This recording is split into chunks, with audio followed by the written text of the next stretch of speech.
Bismillahirrahmanirrahim.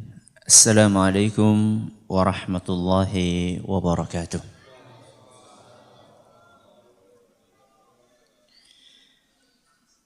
Alhamdulillahi wahdah.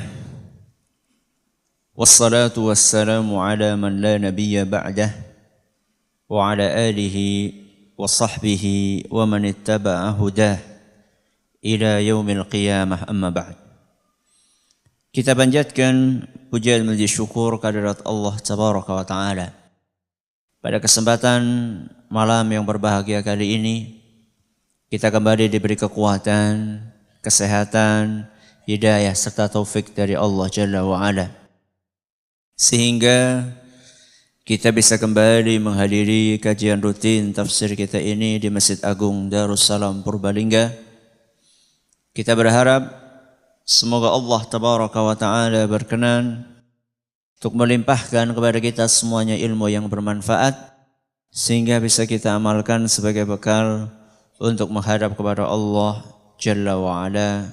Amin. Salam dan salam semoga senantiasa tercurahkan kepada junjungan kita Nabi besar Muhammad sallallahu alaihi wasallam, kepada keluarganya, sahabatnya dan umatnya yang setia mengikuti tuntunannya hingga akhir nanti. Seperti biasanya sebelum kita mengawali kajian pada malam hari ini, kita akan membaca surat yang mulia yang insyaallah akan kita pelajari tafsirnya, yaitu surat Asy-Syams. A'udzu billahi minasy syaithanir rajim. A'udzu billahi minasy syaithanir rajim. Bismillahirrahmanirrahim.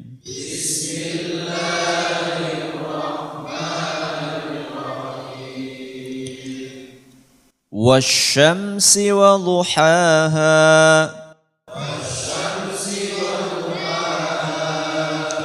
والقمر إذا تلاها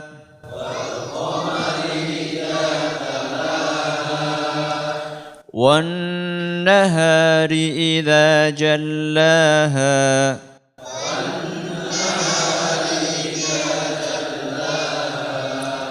والليل إذا يغشاها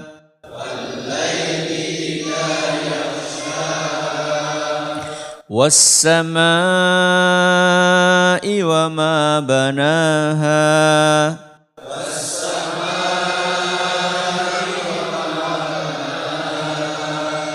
والأرض وما طحاها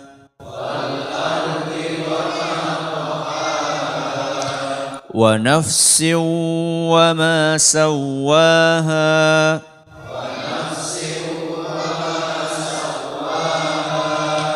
فألهمها فجورها وتقواها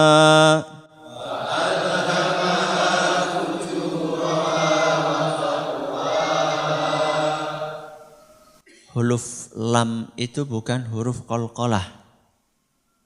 Jadi kalau bukan huruf qalqalah tidak perlu diapakan? Dipantulkan.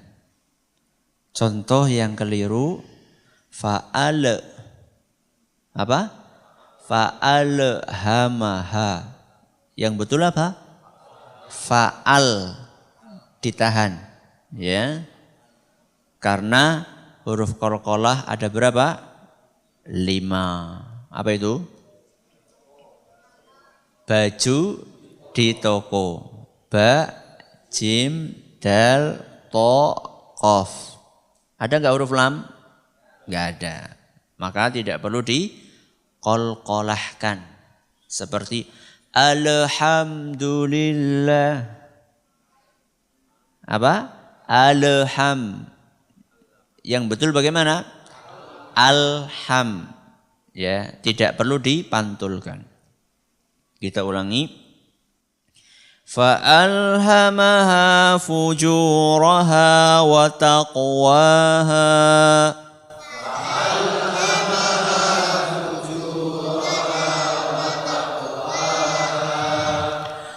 قد أفلح من زكاها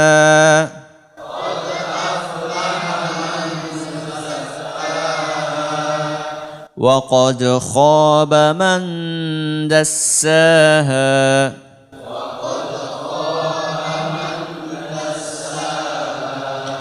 كذبت ثمود بطغواها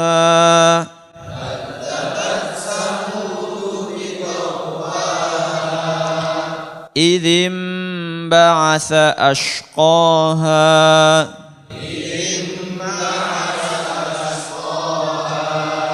فقال لهم رسول الله ناقة الله وسقياها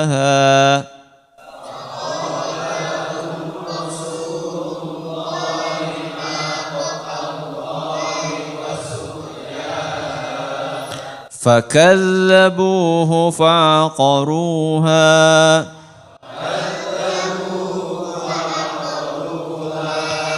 فدمدم عليهم ربهم بذنبهم فسواها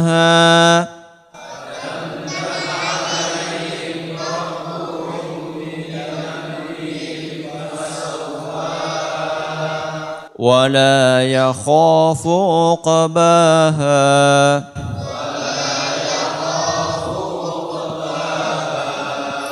Para hadirin dan hadirat sekalian yang semoga senantiasa dirahmati oleh Allah dan juga para pendengar Radio Insani via streaming dimanapun Anda berada, para pendengar Radio Bas FM di Solo Tigo dan sekitarnya, Radio Al-Hikmah di Banyuwangi dan sekitarnya, radio kita di Cirebon dan sekitarnya, Radio Roja di Jakarta, di Bandung, di Lampung, di Berau, dimanapun Anda berada.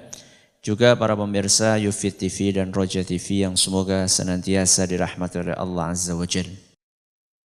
Kemarin kita sudah menyampaikan prolog sebelum memasuki tafsir surat Asy-Syams. Tentang apa kemarin?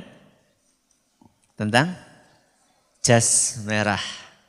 Jangan sekali-kali melupakan atau meninggalkan sejarah. Kali ini kita akan masuk muqaddimah tafsir surat Asy-Syams. Seperti biasanya dalam muqaddimah ini kita akan membahas beberapa poin. Mulai dari nama surat ini, kemudian asbabun nuzul, sebab diturunkan, keutamaan surat ini, kemudian kapan dianjurkan untuk dibaca. Lantas apakah surat Asy-Syams ini makkiyah atau madaniyah? Berapa jumlah ayatnya? Dan terakhir tafsir global surat Asy-Syams. Inilah poin-poin yang akan kita bahas pada malam hari ini. Diawali dengan nama dari surat ini. Mayoritas kitab tafsir dan rata-rata mushaf Al-Quran menggunakan nama yang simpel, yaitu surat apa? Asy-Syams. Surat Asy-Syams. Walaupun di dalam buku yang lainnya seperti Imam Bukhari di dalam Sahihnya, beliau lebih memilih untuk menamainya dengan satu ayat yang pertama. Apa itu? Wasyamsi wadduhaha. Jadi ada yang menamainya Asy-Syams dan ada yang menamainya apa? Wasyamsi wadduhaha. Ada sebagian ulama lebih suka nama yang kedua, kenapa? Padahal namanya apa? Panjang. Kata mereka supaya enggak tertukar dengan surat yang awalnya juga ada kata-kata syamsnya. Apa itu? Apa? Surat? Kok Torik? Yang awalnya ada syamsnya, apa itu? Apa? At-Takwir. Idza syamsu kuwirat. Kan awalnya sama-sama apa? Syams. Ya. Ada sebagian ulama mengatakan mendingan pakai wasyamsi wadduhaha saja supaya tidak tertukar-tukar dengan apa? Surat At-Takwir. Walaupun idza syamsu kuwirat juga terkenal dengan nama apa? At-Takwir, sehingga tidak ada masalah insyaallah. Pakai nama Asy-Syams juga tidak ada masalah karena surat yang tadi idza syamsu kuwirat itu sudah terkenal dengan nama At-Takwir, bukan Asy-Syams. Berarti sudah berapa nama ini? 2. Yang pertama Asy-Syams, yang kedua wasyamsi wadduhaha. Poin yang kedua asbabun nuzul. Sebab diturunkan surat Asy-Syams. Belum kita temukan adanya dalil khusus yang menyebutkan bahwa surat Asy-Syams itu diturunkan karena ada peristiwa anu. Ya. Belum ditemukan adanya keterangan tersebut, maka kita katakan wallahu a'lam asbabun nuzulnya tidak ada. Akan tetapi para ulama kita mengatakan bahwa surat Asy-Syams ini diturunkannya adalah setelah surat Al-Qadr. Apa awalnya Al-Qadr? Inna anzalnahu fi lailatul qadr. Dan surat Asy-Syams ini diturunkan sebelum surat Al-Buruj. Was-sama'i dzatil buruj. Berarti kalau berdasarkan urutan kapan turunnya, maka surat Asy-Syams ini terletak di antara 2 surat. Surat apa tadi? Al-Qadr sama surat apa? Al-Buruj. Nah, di tengah-tengahnya ada surat Asy-Syams. Keutamaan surat Asy-Syams. Ada beberapa isyarat yang menunjukkan tentang keutamaan surat Asy-Syams. Yaitu apa yang termaktub dalam hadis yang diriwayatkan oleh Jabir radhiyallahu anhu. Dan ini hadis pernah saya sampaikan. Ketika awal tafsir surat Al-Lail. Yaitu ketika ketika Mu'adz bin Jabal radhiyallahu anhu jadi apa? Imam. Kemudian membaca surat Al-Baqarah. Masih ingat? Ingat apa enggak? Enggak. Atau enggak hadir? Enggak hadir gimana? Ingat. Yang hadir saja belum enggak ingat, apalagi yang enggak hadir. Jadi kisah ini diceritakan oleh Jabir radhiyallahu anhu bahwa Mu'adz bin Jabal kalau sholat Isya beliau sholat bersama Rasul sallallahu alaihi wasallam. Makmum bersama Rasul. Setelah selesai sholat Isya, beliau pulang. Kemudian ngimami masyarakatnya di kampungnya. Ngimami apa? Sholat Isya. Ngimami sholat Isya. Loh, gimana sholat? Ya boleh. Ya. Terus niatnya apa? Ya niatnya sholat sunnah. Sholat 4 rakaat. Jadi Jabir, siapa? Mu'adz bin Jabal itu sholat Isya bareng sama Nabi SAW sebagai apa tadi? Makmum. Kemudian saya itu pulang ke kampungnya. Kemudian jadi imam sholat Isya buat masyarakatnya. Berarti kira-kira lebih malam atau lebih malam, lebih larut kan? Karena dia sudah selesai sholat sama Nabi baru pulang ke kampungnya. Dan kelihatannya kampungnya agak jauh. Karena kalau deket, ngapain mereka sholat di kampungnya? Ngapain mereka nggak pergi bersama Rasulullah SAW? Kemungkinan jaraknya agak jauh. Sudah selesai sholat, masih jalan lagi ke kampungnya. Berarti kan sudah larut, sudah lebih malam lagi. Ternyata Jabir mengawali sholatnya dengan Alif Lam Mim. Orang mandek nongkono. Gak seperti sebagian imam taraweh yang sholatnya kilat khusus. Ya. Alif Lam Mim ternyata langsung ruku. Enggak, ini benar-benar Alif Lam Mim. Dzalikal kitabu la raiba fihi hudal terus. Salah satu di antara jamaahnya metal. Metal itu apa? Memisahkan dirinya. Karena lama banget. Akhirnya dia sholat sendirian. Kemudian dia salam sendirian, pulang. Nah, Mu'adz, yang cerita Jabir, tapi yang ngimami siapa? Mu'adz. Berarti Jabir ini saksi mata. Nah, Jabir ngelihat kejadiannya. Mu'adz ini kemudian mungkin dikasih tahu sama jamaah yang lainnya bahwa tadi pas sholat ada yang metal, ada yang memisahkan diri dan meneruskan sholat sendirian. Maka kemudian ditemui orang tersebut oleh Mu'adz bin Jabal dan dia mengatakan, ana fakta ya fulan, apakah kamu telah menjadi orang munafik wahai fulan?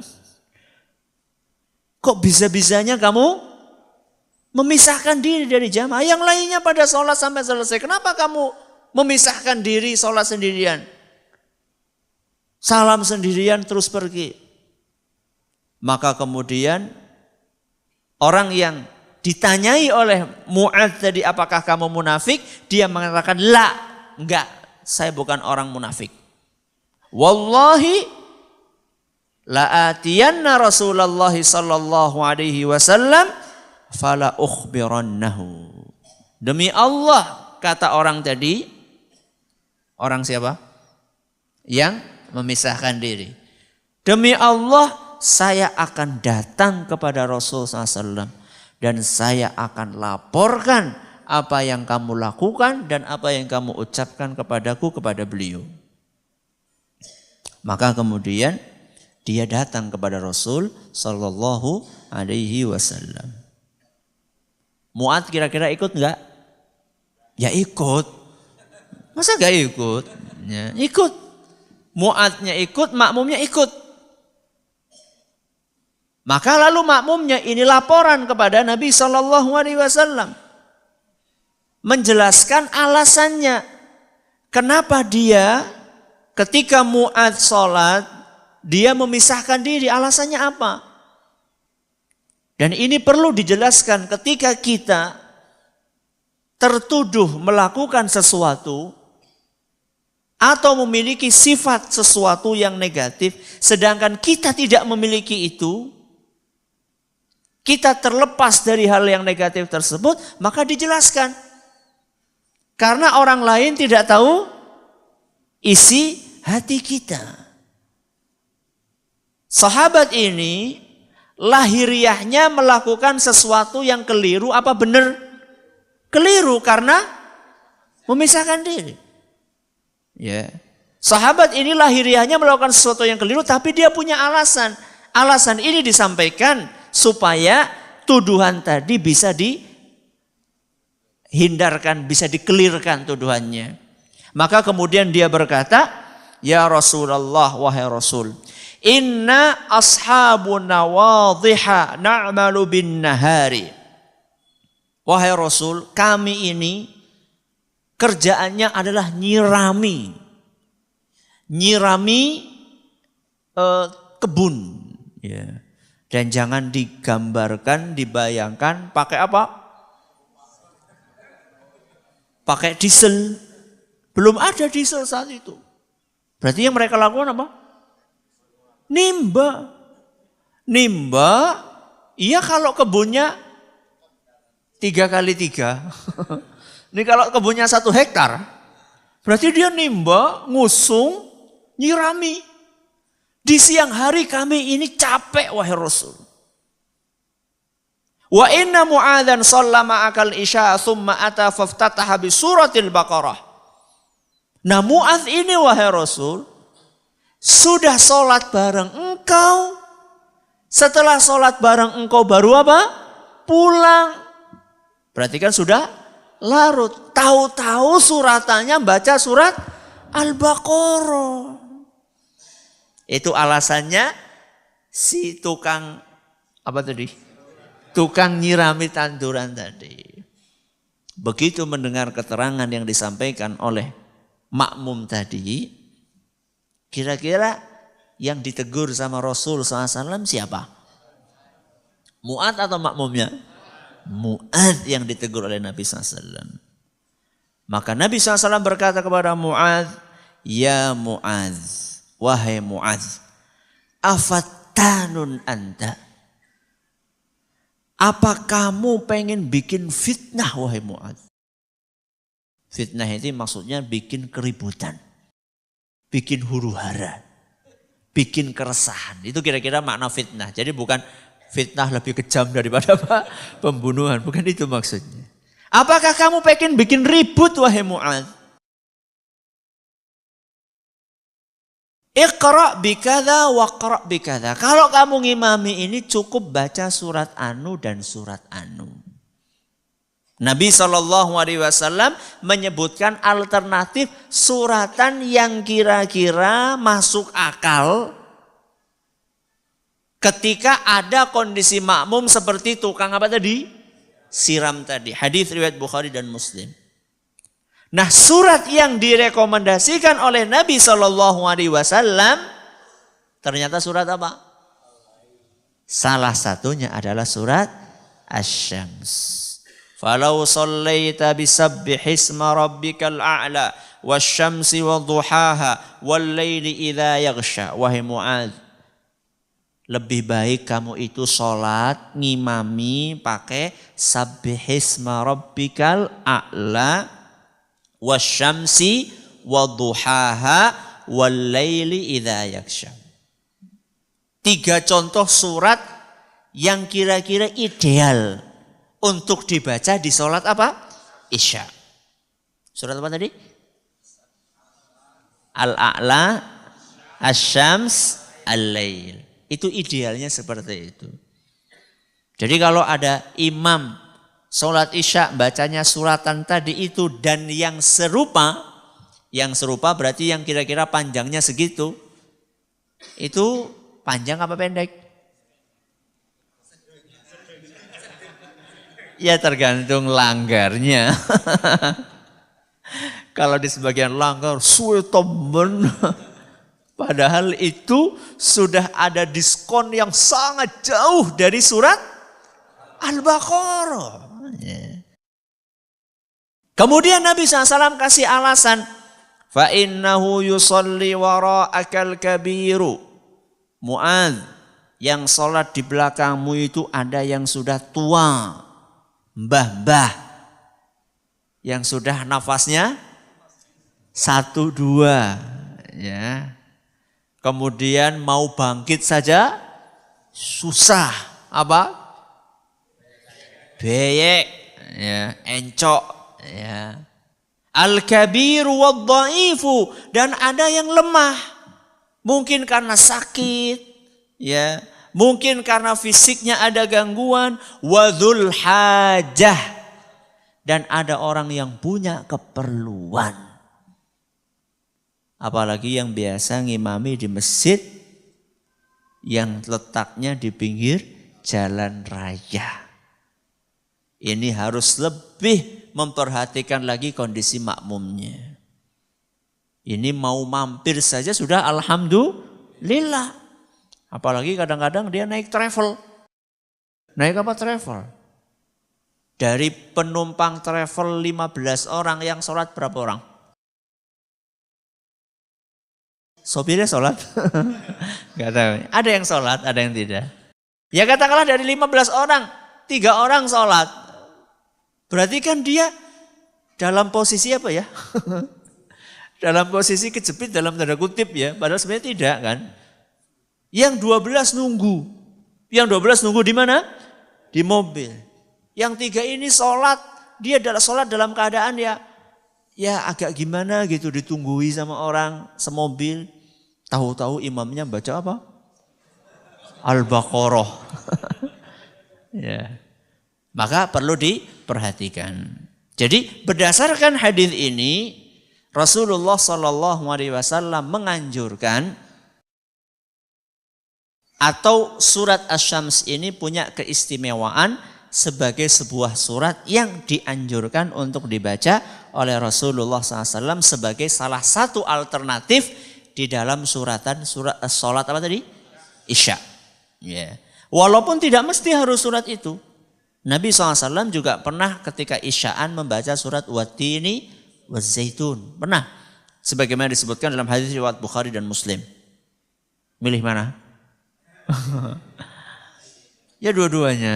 Ya, kadang pakai ini, kadang pakai itu. Ini adalah tentang keutamaannya. Jadi surat Asy-Syams ini direkomendasikan oleh Nabi SAW untuk dibaca antara lain di dalam dalam sholat Isya. Ada beberapa buku tafsir seperti tafsir Al-Baydhawi membawakan sebuah hadis yang menerangkan secara spesifik keutamaan surat Asy-Syams.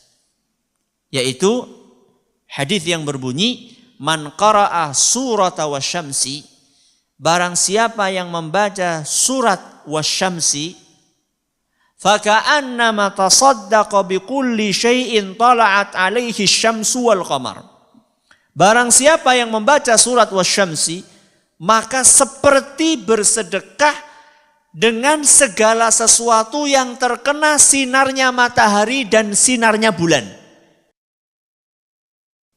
Apa?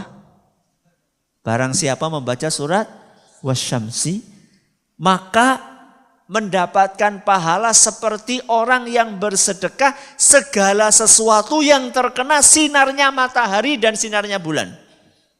Sedekah apa berarti? Bumi semuanya. Orang membaca Wasyamsi, pahalanya seperti sedekah bumi. Sayangnya hadis yang tadi barusan dibacakan dinilai oleh Imam Al-Mudawi sebagai hadis yang palsu. Hadis yang apa? Palsu. Ngasuk-ngasuk lah nyong rasa sedekah lah. Baca apa? Wasyamsi bae ya. Hadisnya palsu. Cukup tadi hadis yang Bukhari Muslim menunjukkan bahwa Asy-Syams adalah salah satu surat istimewa, buktinya dianjurkan oleh Nabi SAW, direkomendasikan untuk dibaca di dalam sholat, terutama sholat apa tadi? Isya. Poin berikutnya, surat Asy-Syams Makkiyah atau Madaniyah. Masih ingat Makkiyah Madinah bedanya apa? Makkiyah itu surat yang diturunkan sebelum Rasulullah SAW hijrah. Dari mana ke mana? Mekah ke Madinah. Kalau Madaniyah berarti setelah Rasulullah SAW hijrah ke Madinah. Kira-kira Makkiyah apa Madinah nih Asy-Syams? Makkiyah? Gak ada yang ngomong Madaniyah? Alhamdulillah. Memang para ulama tidak berbeda pendapat. Semua ulama mengatakan bahwa surat Asy-Syams adalah Makkiyah. Ijma' para ulama sebagaimana dinukil oleh Imam Al-Mawardi, Imam Al-Qurtubi, Imam Asy-Syaukani dan juga Syekh Al-Alusi. Syekh Al-Alusi. Jumlah ayat surat Asy-Syams. Berapa ayat? Wah, udah ngeliat berarti. Ada perbedaan pendapat ternyata di antara para ulama. Ada yang mengatakan 15, ada yang mengatakan 16. Jadi surat Asy-Syams menurut sebagian ulama ayatnya ada 15 dan menurut sebagian ulama yang lain ada 16. Kok bisa Ustaz? Padahal suratnya sama. Kenapa kira-kira? Apakah yang 16 itu nambahi apa? Ayat yang 15 ngurangi ayat? Bukan. Karena ada satu ayat yaitu ayat fakadzabuhu fa'aqaruha fadamdama alaihim rabbuhum bidzambihim fasawwaha. Menurut sebagian ulama ayat ini satu. Ayat ini satu. Mulai dari apa tadi? Fakadzabuhu fa'aqaruha fadamdama alaihim rabbuhum bidzambihim fasawwaha. Satu ayat. Kalau menurut ulama yang mengatakan ini satu ayat berarti jumlah ayat surat Asy-Syams ada berapa? 15. Tapi menurut sebagian ulama ini 2 ayat. Kira-kira motongnya di mana?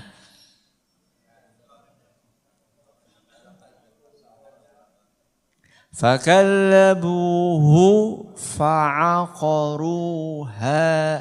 Satu ayat.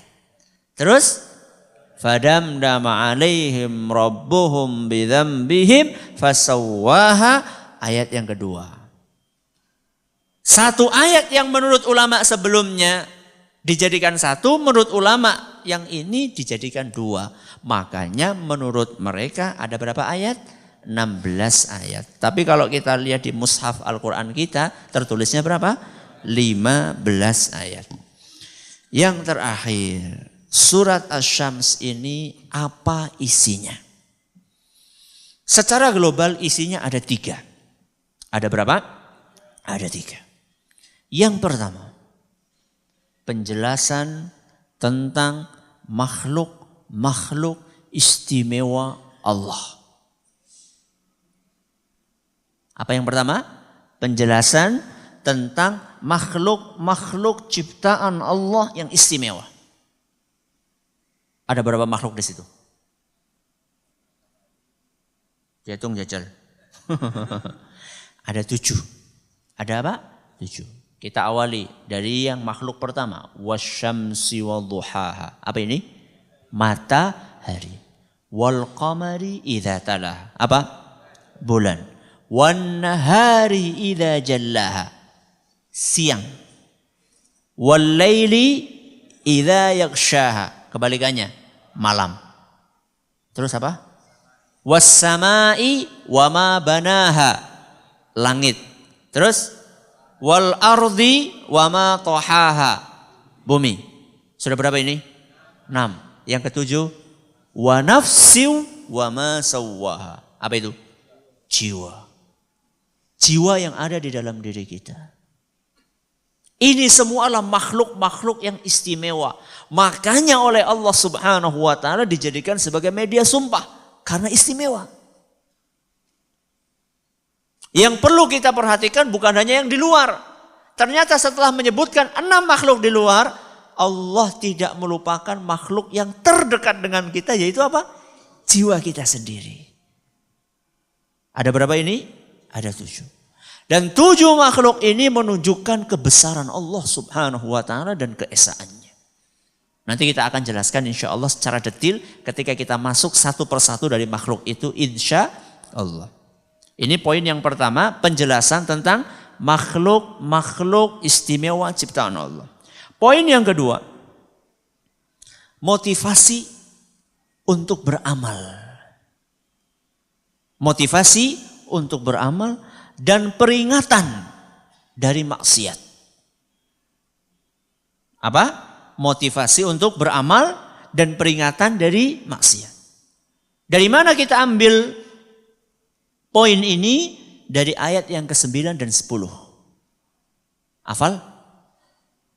Qad aflaha man zakkaha wa qad khaba man dassaha.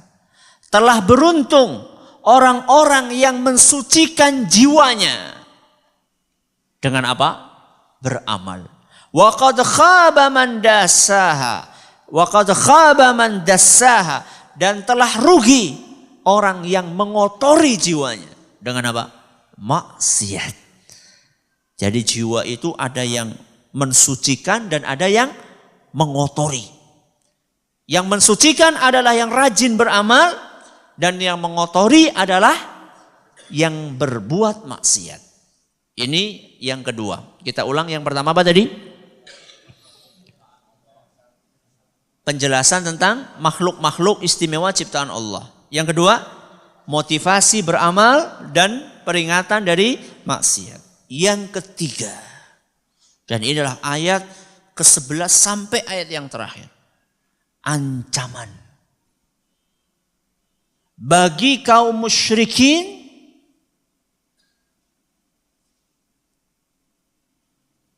bahwa mereka sangat mungkin ditimpa azab. Sangat mungkin ditimpa azab. Seperti azab yang ditimpakan kepada kaum Tsamud. Itu fungsinya. Allah cerita tentang kadzabat Samudu bitagwaha. Fungsinya Allah cerita tentang kejadian yang menimpa kaum Samud. Dan kemarin sudah kita jelaskan ya, apa kelebihannya kaum Samud? Tukang pahat gunung cadas. Ya, itu keistimewaannya. Ternyata mereka habis semuanya. Adabnya nanti kita akan bahas ketika kita masuk ayat ini. Jadi ayat ini fungsinya menceritakan tentang kaum Samud dan apa yang mereka alami berupa azab dari Allah Subhanahu wa taala. Peringatan buat kaum musyrikin yang mereka berbuat syirik dan menolak dakwahnya Rasul, hati-hati kalian kalau terus-terusan seperti ini, kalian akan ditimpa azab seperti azab yang Allah timpakan kepada kaum Samud. Ancaman ini serius gak? Buktinya serius apa? Buktinya serius. Allah bersumpah berapa kali? 7 kali.